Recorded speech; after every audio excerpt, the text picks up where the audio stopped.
Hello friends, ఎలా ఉన్నారు? So ఈరోజు ఏంటంటే మనము డివిఆర్లో కామన్గా వచ్చే ప్రాబ్లం గురించి అయితే మనం డిస్కస్ చేద్దాము. ఎందుకంటే ప్రీవియస్ వీడియోలో మనము డివిఆర్ అంటే ఏంటి, at the same time NVR అంటే ఏంటి, డివిఆర్ అండ్ ఎన్విఆర్ కంపారిజన్ తెలుసుకున్నాము.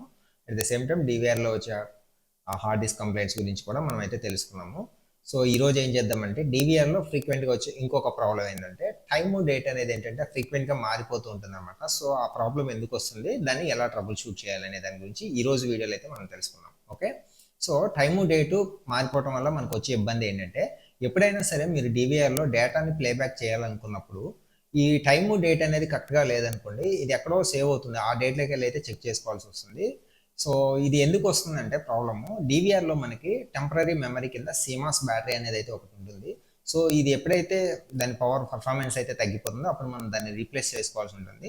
సో అది రీప్లేస్ చేసుకుంటే మనకి ఈ ప్రాబ్లం అనేది అయితే క్లియర్ అవుతుంది. సో చాలా మంది ఇది తెలియక ఇది డివిఆర్ ఏదో ప్రాబ్లం అని చెప్పేసి సర్వీస్ సెంటర్కి తీసుకెళ్ళడం ఇలా చేస్తుంటారు. సో ఇది ఏంటంటే చిన్న ప్రాబ్లము, జస్ట్ దీన్ని మనం యాజ్ ఎ టెక్నీషియన్గా అయితే మనం ఈజీగా ట్రబుల్ షూట్ చేయొచ్చు. కస్టమర్గా అంటే కొంచెం కాంప్లికేటెడ్, బట్ నా ప్రిఫరెన్స్ ఏంటంటే ఇట్లాంటి ప్రాబ్లం ఏదైనా వచ్చినప్పుడు మీరు సీసీ కెమెరా టెక్నీషియన్ ద్వారా మాత్రమే దీన్ని అయితే క్లియర్ చేసుకోండి.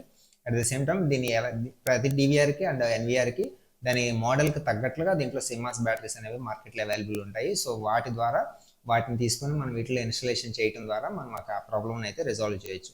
ఒకవేళ ఈ ప్రాబ్లమ్ని రిజాల్వ్ చేయకపోతే ఏమవుతుందంటే మీరు ఎప్పుడైనా ప్లేబ్యాక్ చేసేటప్పుడు డేటా ఉంటుంది, కానీ అది ఏం వస్తుందంటే మీరు తీసుకున్న మోడల్ని బట్టి ఒకటి అరౌండ్ 1970 నుంచి డేటా వచ్చింది అనుకోండి. సో ఇది ఏమవుతుందంటే పవర్ ఎప్పుడైతే ఆఫ్ చేసి ఆన్ చేస్తారో వెంటనే ఇది ఎక్కడికి వెళ్తుంది, 1970లోకి అయితే వెళ్ళిపోతుంది. సో అక్కడ నుంచి 1, 2, 3, 4 అనుకుంటే ఇలా డే వైజ్గా అయితే రికార్డ్ అవుతాం స్టార్ట్ అవుతుంది అనమాట.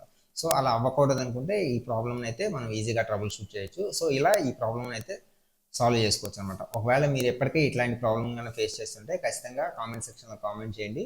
అట్ ద సేమ్ టైం ఇట్లాంటి ప్రాబ్లమ్ వచ్చినప్పుడు మీరు ఏం చేశారు, అలాగే ఇట్లాంటి డివిఆర్స్ వాడే టైంలో నేను చెప్పిన ప్రాబ్లమ్స్ కాకుండా మీకు ఇంకేదైనా కొత్త ప్రాబ్లం కానీ మీకు వస్తే ఆ ప్రాబ్లం కూడా కింద కామెంట్ సెక్షన్లో మెన్షన్ చేయండి. దాని గురించి కూడా నేనైతే మీకు ఒక వీడియో అయితే చేస్తాను.